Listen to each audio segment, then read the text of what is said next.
Hello everyone, just while this game's loading in, just want to say a huge thank you for the love that you gave on the first episode. This one is going to cover a couple of things. We're going to be looking at navigation, which is closely tied to some weapons techniques. So let's have a look. So presuming you've now gone and captured a couple of bases, you're going to get your arsenal down, which is what we're looking at here. On the left hand side you can see you've got your weapons and ammunition, and on the right hand side you've got your equipment and clothing. So that's going to be the first one that you need to have a look at really. So if we open this one up, you can see that on the left hand side are the items that we can get from this side of the arsenal. And on the right hand side are the items that your character currently has in their inventory. And if you look in the top left of the left hand side, you're going to see how many supplies you've currently got in the arsenal, which you'll need to know to make your loadout.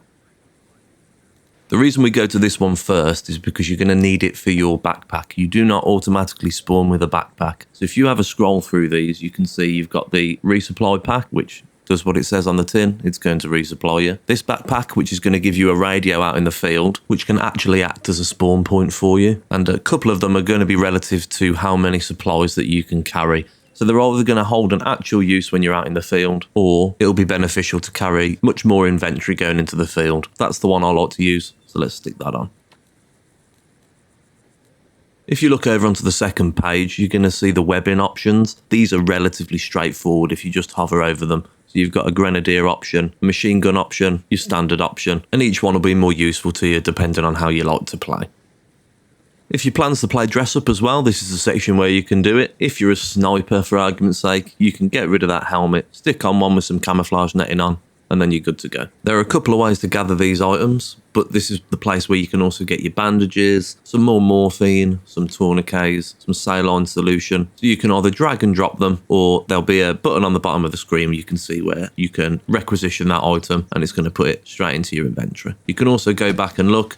If you see, you can scroll down. You have the option to take bandages and morphine from there as well. Moving over to the weapons and ammunition side of the arsenal, if you open that up, you can see, again, on the right hand side, it's got what is in your inventory currently.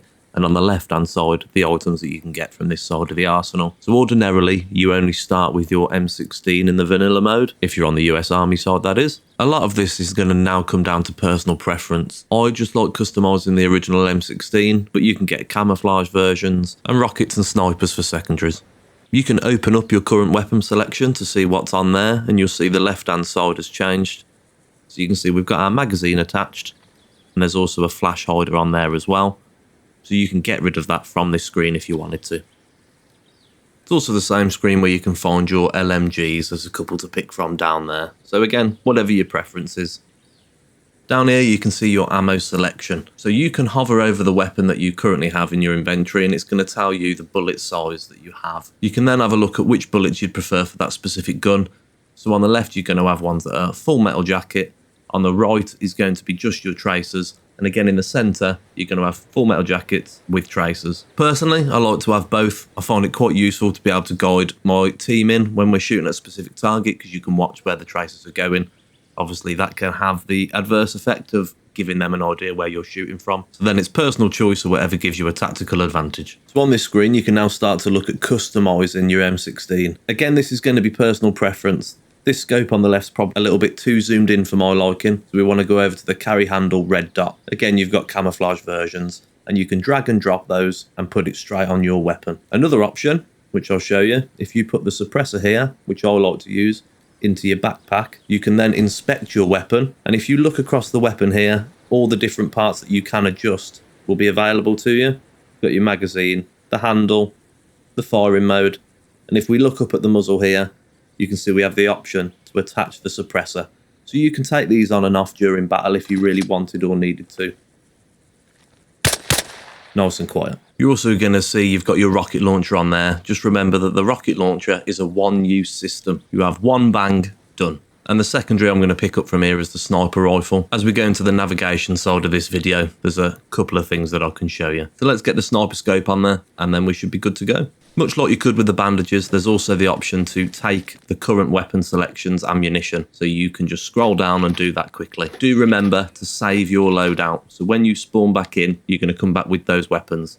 It will only save the items for the faction that you're currently playing as, so you can't pick up an enemy's gun and then save that. We quickly just suffer a heart attack so I can show you. You'll now see that our character icon on the right hand side, the left selection is going to be your default loadout, and on the right hand side it's going to be your saved loadout as it says. You can see now that we've spawned back in, our weapon selection is as it was when we saved it. There's a quick inspection, we've got the red dot sight on there, we've got the silencer, we've also got the scope and our sniper rifle, and you also will keep the amount of ammunition that you've selected for each weapon. I'm quickly going to try and cover the functionality of grenade launchers. A lot of people struggle when this game gets dark on the vanilla game mode. It is almost impossible to see, and if you put your torch on or go into a lit up area, you will get shot. So if you have a look at these items here, you've got your white flare, so we'll put that into our inventory. You've also got a green flare and a red flare. So to switch to this, the button that you will typically use to switch the rates of fire between single shot or burst fire, if you hold that same button down, it's going to bring up that grenade launcher option. So if you inspect the weapon at this point in time, you're going to see that again we have the option by looking at the underbarrel to choose between the different types of flares that we want. So we're just going to pop in the red flare quickly. So there are going to be a couple of different uses for this. So mainly the red flare you're going to use to indicate that there's enemies in this area. The green flare you can use to highlight your location, and the white flare you will see shortly. But that's the red flare in the air, and this is it in daytime, so it's very visible and very useful. Just popped in the green flare, so let's see how that one looks. Again, that's going to be most useful to indicate your location to friendly players, or to mark a location that you want to assault. If we quickly jump over to nighttime just so I can show you the effectiveness of this white flare, we'll put that in, and as you can see, it's very difficult to see, but if you throw this white flare up in the air, already we can start to see some light on that house, and as that flare drops, it's going to make it easier and easier to see anyone who's there. You can now see an enemy coming across, and they actually stay for quite a prolonged period of time, so it is very useful. So now we're going to come to navigating. If we go onto the map, you can see all these selections on the left hand side. So you've got your objectives, protractor, your compass, a watch. So let's say that we were going to attack Pennsylvania at Tiller's Find, and we've got a friendly team member who is saying that they are the other side of Pennsylvania. They're currently at a house looking towards the base. So they already know that they're south of the location.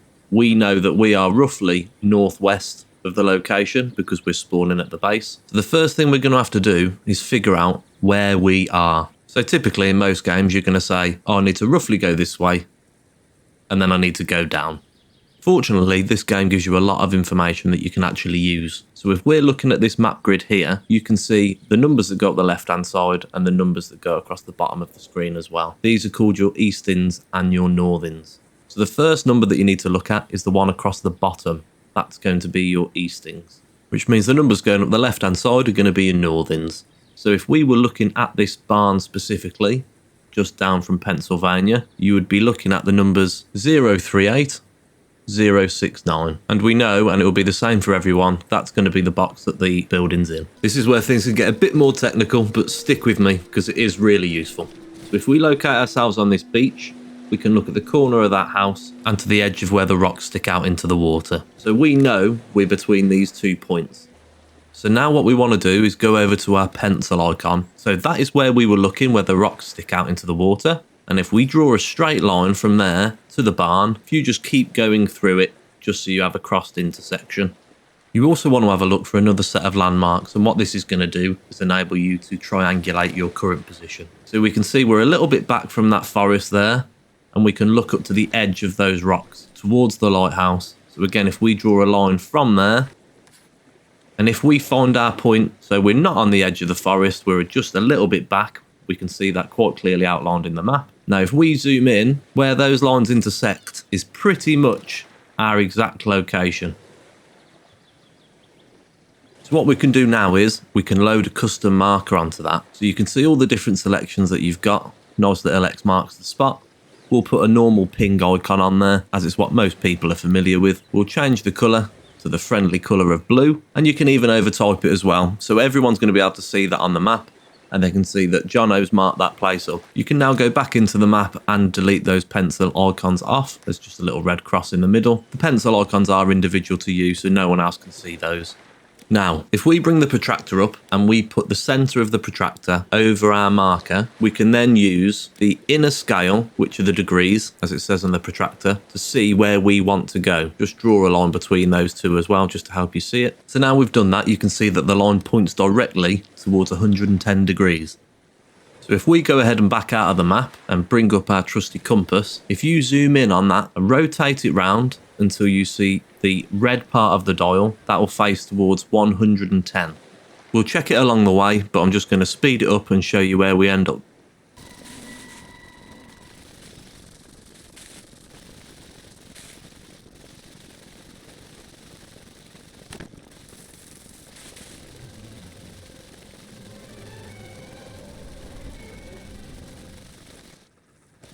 So we've checked it a couple of times along the way, make sure we're still facing the same degree heading. And you're going to hear by the gunshots now that I'm clearly getting to the right location. And there we go. That is the building that our friend would have been looking at. If we bring this map up now, we can see we are at that building. We've gone through the bushes on the side and we are now with our friend.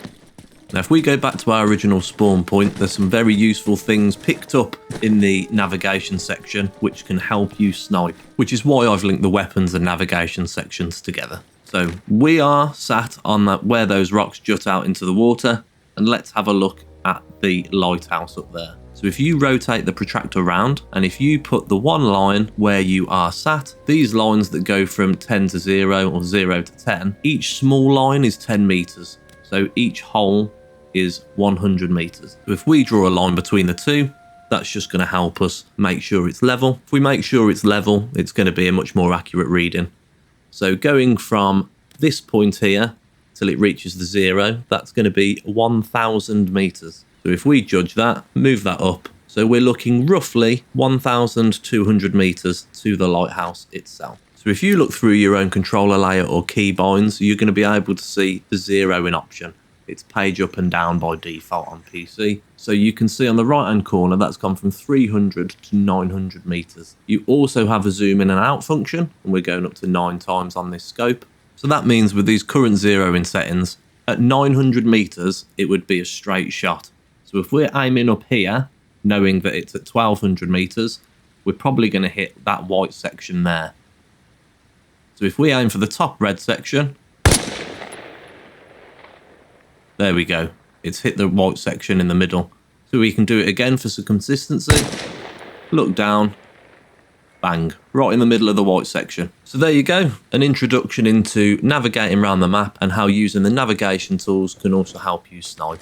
If you're doing that on the entrance of someone else's base, you can be anywhere between 300 meters and 1200 meters away. They won't have a clue where you are, and your shots will still be accurate. Thanks for watching. I hope you picked up something useful. Oh, and don't forget that you can swim. People always forget you can swim. See you on the next one. Bye.